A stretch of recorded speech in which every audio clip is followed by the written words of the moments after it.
All right, first of all, thank you guys for coming to the Getting Started webinar. My name's Andrew. I work here at Gooru. I've been here for about 2 years doing community management.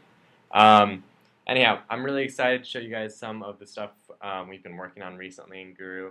You guys joined at a really exciting time when we just released a bunch of really cool new stuff over the summer. So you guys are going to be some of the first people to see some of the stuff that I'm going to show you today. If at any time during this you guys have any questions, feel free to chat me or just call out. I want this to be a collaborative and environment and a conversation. So feel free to let me know if there's anything else. All right. So I'm gonna get started quickly. Just gonna show a quick little presentation. That sounds like we've got more people joining us. So I want to show you guys some of the stuff that we're going to be going through today. I'm going to start with a really quick overview of who we are here at Gooru and what we do. Then I'm going to show you guys a little bit about what you could make with Gooru and show you how that works. And then we'll end with a little conversation around next steps and what you guys think. So if at any time during any of this you guys have any questions, feel free to yell out or chat to me, and I'll try and get back to you. So the first thing you should know about Gooru is the reason we came about is because we realized that there was an enormous amount of stuff being put online for teachers. Pretty much every online publisher or website or media site was putting out free, high-quality resources that they really wanted teachers to use, but shockingly, teachers and no one is really going and checking and finding this stuff because it's hidden and it's dispersed and there's really too much of it. So our mission with Gooru is to try and take all of this free content that was available online and turn it into something that was manageable and actually practical for teachers to use. The way that we did that is, first of all, we went out and we searched for what was available, and we found about 12 million free online websites that are available online from tons of different publishers. We brought them to one place, made them searchable in our search engine, and then made it so that teachers could start building things with them, could start putting a great video with a great game, with a great interactive simulation, and turning into real lessons that they could share with teachers or share with their students. So the whole goal around all of this is to make the internet a friendlier place for educators. We like to say, we started with billions and billions of web pages online. We narrowed it down to 12 million in our repository, and then teachers are in there right now finding the best stuff, combining it, and really making it an even smaller and more interesting group of stuff. So that's the whole goal behind everything we make, is just to make web resources as easy to use as a textbook or anything else you might use. Little plug for who we are. We are a nonprofit organization. We're also a startup company, and we're located out here in Palo Alto, California, in the heart of Silicon Valley. Our mission and the reason we started was to make educational content more open and accessible for everyone. We believe that education is a human right. And we started out actually in a couple of villages in India, linking rural Indian classrooms up with schools in major cities in India that had more resources, and trying to share some of that content using the internet.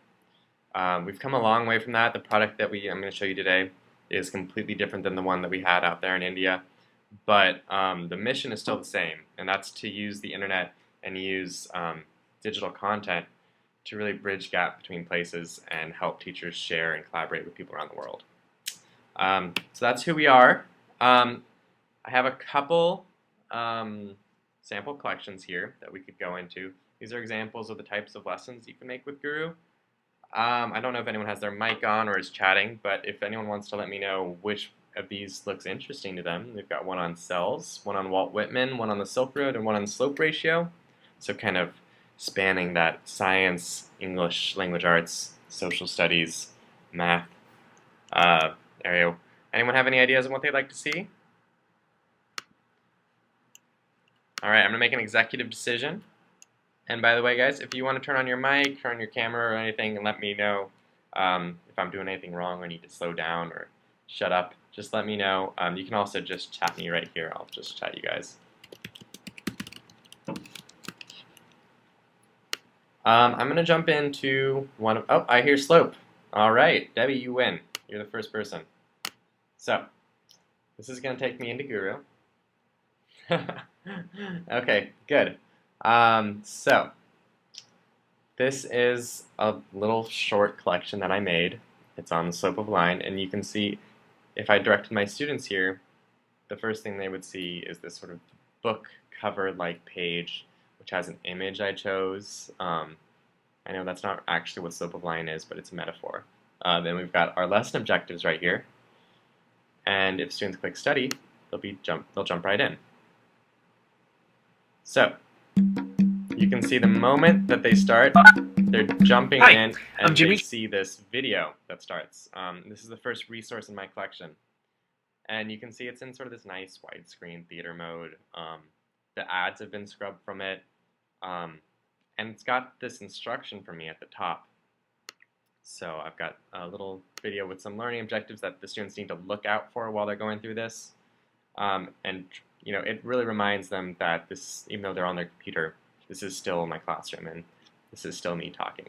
So other things that are cool about this, with Gooru, you can take a YouTube video like this one and you can decide I want it to start at second 20 and I want it to end at second 45. So a lot of cool stuff you can do with Gooru. Go on to the next resource. And following up on that, we've got a little textbook. Help kids go deeper after they've gotten that little teaser in the video. Once again, I've got more instructions up there. And you can see I'm using these little buttons on the side to go from one resource to the next. I can also click up here on this little button, and this is just going to give me a little table of contents, and I can jump around if I really like. So if you've got students that always insist on starting at the end of the book and working backwards, they can go ahead and do that here too. So let's jump ahead a little bit. I'm going to jump ahead to this question right here. So I don't know if we have any math teachers out there, but maybe you guys can help me answer this question. It says a line passes through the points of the origin and 3, 5. The slope of this line is positive, negative, 0, or undefined. And you guys can just chat in if you happen to know the answer to this one. Even if you're not a math teacher, I'm sure that you went through pre-algebra at some point. We can get some hints. Oh, I get here positive. Once again, Debbie, I think you got it. If I wanted to, if I didn't know, I also include some hints in here for students who might have some trouble. But it is positive. That's great. This is a little formative assessment question that I popped in. You can write any questions you like, or you can simply find them. We have about 1 million questions that have literally a million multiple choice questions that other teachers have created or that we have found from standardized tests mostly. So there's lots of questions in there that you can mix in with resources to really check in with your students along the way. Keep on going. Got a little, now that my students have seen that video, they've read a little bit, they've had a little check for understanding question. Got this interactive where they can demonstrate their knowledge. And it's a terrible noise, but I'm sure my students will love it. So, and then finally finishing off with a little quiz. And all throughout I've got my narration going on at the top. And that's it. So this is a good example of a collection that you can make. None of these resources were published by the same person. Every single one of them came from someplace else. And there's no place on the internet you'd find any of this stuff lined up next to each other. But in Gooru, you can find all these things and you can put them together and you can make something that's a lot bigger than the sum of its parts. To be honest, I love all the resources in this, but I don't think I would send my kids to the computer lab just to look at one of these URLs. And so the power of this is that they only need to go to one spot. They've got all of the content there together. It's when it's put together, you get to access different learning styles. You get to really use different parts of the brain to put the same concept in. And that's a great question, Debbie. So I'm going to show you guys really quickly, now that I've shown you what you can make, what you need to do to make something like this. And hopefully it'll give you a good idea of what that process looks like. Something like this, I would say, probably took me about 25 minutes to make. But I'll show you guys how you can make one really quickly. Do we have any questions about this stuff before we jump in? All right. Debbie, you're my star here. You're the one who's responding on chat. if you guys are having trouble finding chat, it's going to be along here somewhere. Oh. Alright, so I'm going to click this little X. It's going to take me out of my collection into Gooru. And I'm going to show you guys how you can make a collection on something like Slip of Line. Let's do something different though. Let's do, what's a good topic? Let's do oceans. They'll probably find some cool stuff on oceans. And you know what? Let's do the cell. There's some fun stuff on cells out there, and everyone likes that. And you can see if I search for this, I get a ton of resources coming up here, at least 9 pages right here. And I can either search for resources and click on these, see what we got. Got a cool little game on cells. This one's kind of nice. If I like this guy, I can click Add, and I can either choose to add it to one of the collections I already have, or if I'm just getting started, add it to a new collection. So I'm going to make this my parts of the cell collection. I can select grade. It's for, let's say it's for 6th grade course, 7th grade. Instead of course if I like, don't need to though. And then I set the privacy settings. So there are 3 ones here. If this is something I just want for myself, keep it private. No one else is going to see it. If I want to just share the link with my kids, I can make it shareable, and then I'll be able to share the link, but no one else is going to find it by accident. If I'm proud of this guy and I want to share it with the world, I'm going to click public. And we like to encourage teachers who are using this to make it public, because part of the reason we made Gooru was this idea of having people share their stuff with the world and let other people find it and work with it. So if you make your collection public, some other teacher out there who's looking to teach cells, instead of having to do the same work you just did, they're going to be able to find that collection, make a copy of it for themselves, and make it their own. So I'm going to make this guy public. And click OK. That's going to save this guy. Alright, I'm just going to X out of here. And you can see right here on the right side of my screen, got this parts of the cell collection right here with that resource right there, cell structure. I can use these filters on the side if I want to go a little deeper. Let's say, so I've got this sort of little game in there, and you can see there's 9 different types of things I can look for. But what I really want is a video. I want a video to start this guy off as my hook. So, see, I can just click videos here now. I'm showing only videos. So I've got this guy from the Discovery Channel. Alright, so everything that lives is made of cells. Even I like this one, but I don't like the part with the woman diving into the water at the beginning. I can easily edit that out. But I'm just going to drag this guy and pull it over onto parts of the cell right there. And I'll be able to change where it starts and where it ends. So I've got a video, I've got a little interactive. What else do I need? Let's see if there's a good website on cells, which has a little more information. This one's from Dartmouth. Okay, so this one goes a little deeper. This is more of a textbook type page. This might be a little more than I'm looking for actually, so I'm just going to X out of that one and see if we can keep on going. What is a cell? Okay, so this one might be a little more my speed. I'm just going to pull this one up into my parts of the cell collection up there. You can see there's other things I can filter for. I can also filter for source, so if there's a source I trust a lot, I can look for that. And Common Core State Standard. There's not Common Core State Standard for cells at the moment, but we do have California state standards for this. Us being a Californian company, that's where we've started with our state standards, but we're branching out. We recently pulled Texas in, so hopefully we'll soon be coming to a state near you.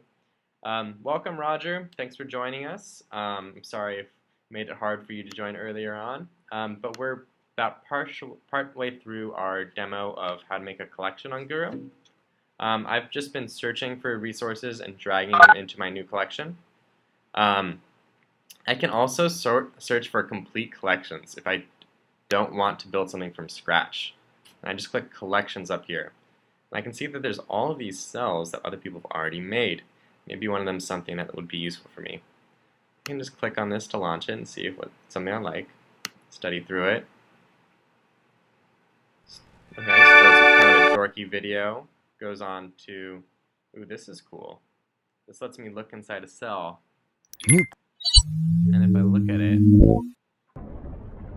the cell's nucleus stores and protects the really like organism's that one. unique DNA blueprint. So I like some of the resources in this one. Oh, this has got a cool game in it too. I'm going to save this whole collection just by dragging it over onto the right. And it's adding. So now you can see I have two collections over here on cells. I've got my one I made from scratch, and I've got this one I copied. Either of these I can edit. And then I just go over and click Edit. And you can see right around the top, this has taken me into a new tab. This is the Organize page.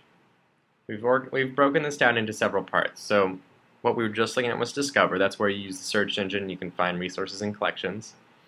Right now we're moving to Organize, where you can edit your collection and add new resources and really make this look nice. And then we'll move into Teach and Study afterwards. So got these two guys, cells and parts of the cell. So let's say I like this guy a lot, and I want to add some of these resources into my other resource. So I can just go over this and I can say, I really liked this resource. I'm going to copy it, and I'm going to copy it to my other collection, parts of the cell. And that is going to move it over into my other collection. So now I've got it over here. So now I've got 4 resources in here. I can rearrange these however I like, just by dragging these around. If you'll remember when we played that first collection, we talked about narration. That's those instructions that you give your student. If I hover over any of these resources and click Edit Narration, I can give some instructions for my student. So I could say, read the first 3 paragraphs of this article. When you're done, continue on to the next resource. I'm just going to update that. And then when my students play this, they'll see my instructions right there for them. All these ones I found in search, and I'm getting a question from Cynthia, are the resources grade specific? So that's a good question, and I'm going to jump back to answer that question back to the resource page. So if I was searching for cells, to some degree they are. We're still improving this system right here, but you can decide I want this to be elementary school level, and it'll do some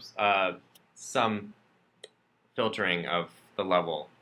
This is still a new feature, so this is not always completely precise. You still want to use your best judgment, decide whether or not something really is middle school appropriate for your students. But yeah, you can filter by age level a little bit. So I'm going to go back to Organize. All of those resources I had in there, I have found in search. But if there's something else that I've saw, maybe that's a video I've used in the past that I didn't find in Gooru, I can also add that in. I just click Add Resource, click From the Web, and I can type that URL in there, and it'll add it into my collection alongside my other stuff. So this is a good way if you have documents, maybe use Google Documents. You can just type the URL of your Google document in there, and it'll be included with your other resources. So that's a fun thing you can do. You can also add questions in. As I showed you, we have multiple choice questions you can add. So I'm going to add a question. This is going very slowly.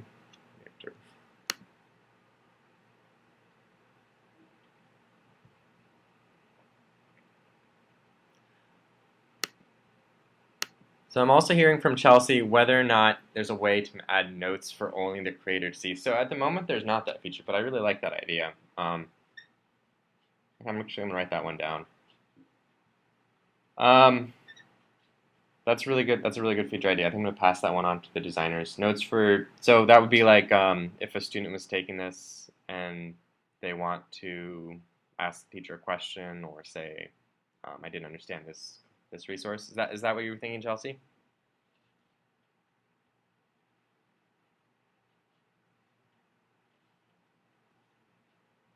Okay, I'm just gonna So yeah, we don't have that at the moment, but that's a good feature idea. And if you guys have any, so yeah, or if you were using this in class and wanted to write teacher notes, um, yeah, I've actually heard that idea passed around a little bit. I'll give a little more encouragement. If you guys have ideas for things you'd like to see in the product, we're still really new. We're only 2.5 years old, and we're still extremely open to hearing this kind of stuff.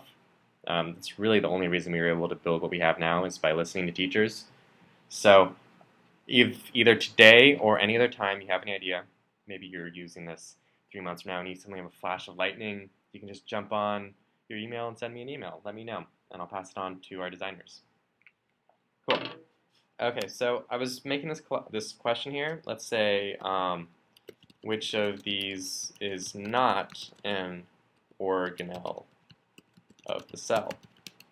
And I can add my answer choices. I can say nucleus, I can say mitochondria, and I can say feet. That's the right answer right there. And I can add in an image if I want. I can add in hints. I can add an explanation. If I want to give my students a little bit of feedback for how they did, I'm going to add that guy in. And you can see now it's down here at the bottom. So this is getting to be a pretty big collection I have right here. If I'm ready to go with this, I didn't mention this, but I can also edit the learning objectives up here. This is the information that shows up on the front page of my collection. Or this image right here, I can change it so that it's something else if you have a different image you want to add in there. So I'm going to click Save. I'm going to go over to Share. And I am going to change the privacy settings of this. So as I said earlier, it can be private, it can be shareable, it can be public. Change it to public. And that means that if someone searches for cells, my collection is one of the collections they're going to find. So I'm going to, now I can share this with my students. I can either decide that I'm going to give them this URL right here, and this is a shortened URL. I can decide I want to email this. This is a little button here that will send an email to whoever I want. And I can just put my students' email address in there if that's one way I communicate with my students. And then I can also embed it on my website using this right here if that's something you do. If you don't use email, if you don't use a website, if you don't use a learning management system like Edmodo, there is one more way that you can do this. I'm going to show it to you guys. This is a brand new feature that just came out about a month ago. If I click on Teach up here, and this is a good example of a feature that was inspired by a teacher's idea. Someone said we needed to have this in here, so we built it.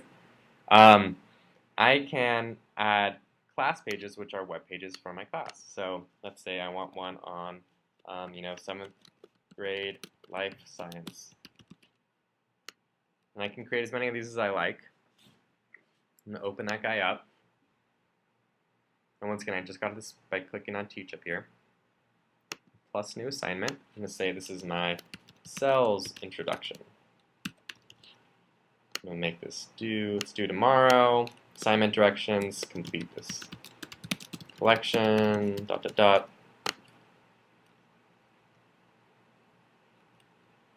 Oh, it's an ad.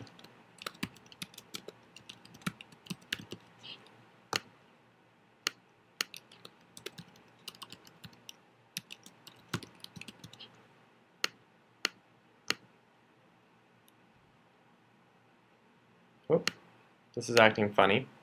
If this ever happens to you and something isn't acting as you think it should, it's you're most likely not going crazy. You can feel free to email me if anything like that happens, or we have a support guy who's awesome and is on all the time. So, let's look at Earth Science 7th period. I can assign collections here. And let's see, maybe I can do it here. I'll try it one more time.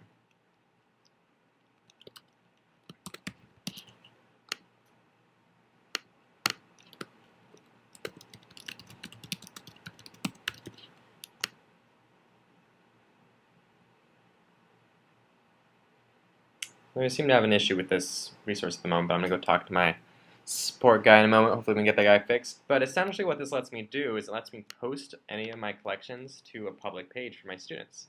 I can either direct them to this page by giving them this URL right here, or, and this is pretty cool, I can just give them this little code right here. This is 7 letters that'll direct them there. And the way this works is I could write these letters on the board. I'm just going to copy it right now. Then I'm going to ask them to go to gurulearning.org. I'm going to ask them to click on Study. That's the 4th guy up here. And enter those letters right there. And if they do that, that takes them to my class page right there. And they can see all of the collections that I've assigned for them and the due dates and everything. And they can reach it from there. So that's how you can quickly create something, a collection like this. You can see I wasn't spending a lot of time or effort on any of these, but even if I was, I could get something pulled up together here pretty quickly, and then I'd have it forever. I could share it with my colleagues. I could send it to my students, and I can come back and I can edit it whenever I want. Let's just have a look at what I made. So parts of the cell, and you can see there's my instructions. Read the first 3 paragraphs. Go on to the next one.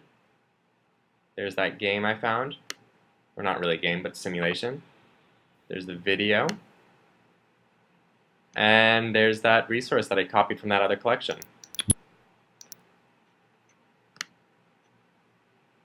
So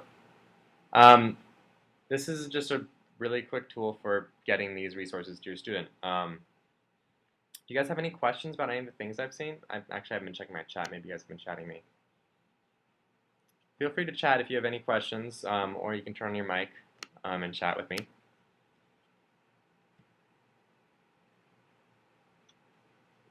So that's a lot of the stuff that's been coming out recently. Other new stuff we've been working on, we just released an iPad app. If your students have, or if you have any iPads that you can use for your classroom, we have a feature that looks a lot like the study page of Gooru. So students would enter their class page code onto their iPad, and they would get all of my collections pushed down to them. Other stuff that's coming up, we're going to be coming up with ways for you to get feedback from your students. So if your students respond in a certain way to the questions in your collection, you'll be getting that rolled back to you as data that you can use. And we're also, and this is going to happen I think in 2 weeks, we're going to be adding the ability to add short answer questions in there. So that's exciting. This is all stuff that's coming right down the pipeline.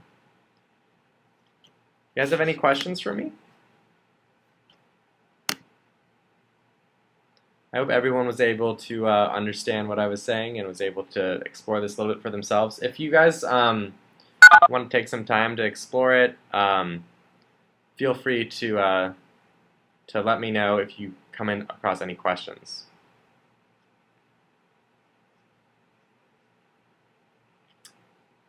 And thanks you guys so much for joining me. This is really, things like this as a way to get in touch with teachers. This is really how we improve as a product. As I said, we're a nonprofit, and we were founded mostly with engineers who didn't know teachers very well, and it's been fantastic to meet all teachers and bring them in and have them shape the product. So this is something that's really a collaborative effort. Almost all the content that you see in Gooru is there because a teacher somewhere said it was useful and brought it in. So I hope you guys will explore it. We'll find collections that you find useful. We'll make collections and contribute that back to the community, contribute that to your students. And I hope also that it's something that's practical and time-saving for you guys. Feel free to email me at any time, as you have my email from earlier from when I've been bugging you all day. It's andrew@gurulearn.org. So if you have any questions for me, as I said, if you ever have any flashes of insight into which way we should be going with Gooru, let me know. I'd love to hear from you. All right. Well, thanks you guys.